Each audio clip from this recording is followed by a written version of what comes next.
as I'm processing corn in our venue, man, I'm just like, oh my goodness, I'm so freaking blessed. I am so lucky to have this, this elaborate kitchen, right?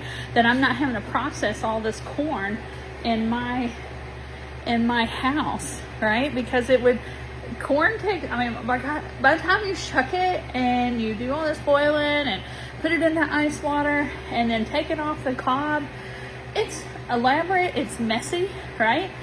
But then I'm just like, look, I mean, like, I love what we have, but you know what, like this sink right here, I got a mule given to me that was needing a lot of training. I put 4 years of my life into that animal, and I swapped that animal for this sink, not the faucets, this right here, one of these shelves, right?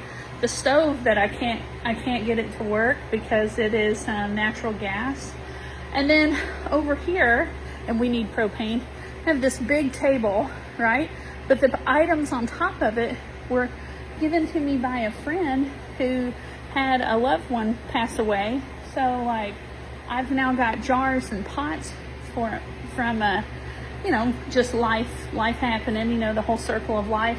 The refrigerators that I'm using, oh my gosh, I had to put them on a Lowe's credit card, and they were bought 1 year apart because we couldn't afford to get them all at one time. And then the corn that I'm processing came from my Mennonite friend that got the hookup, and I paid $10 for it. So I'm over here just like, oh my gosh, this makes me look like we're living in the life of luxury because I have this additional kitchen. But I'm like, man, I had to be scrappy for this.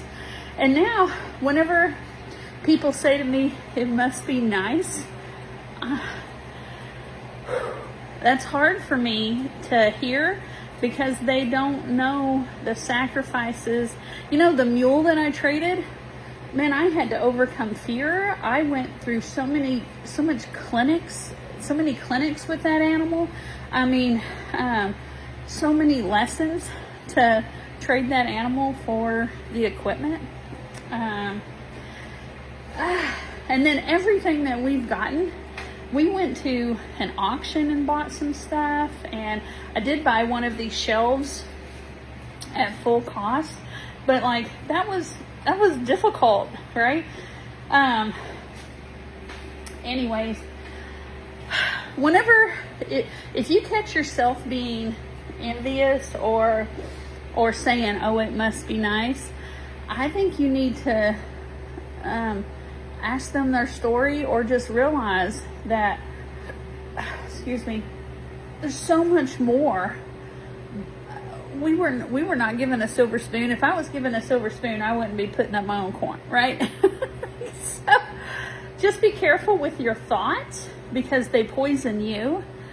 And take that phrase of "it must be nice," take that out of your sentences to go to.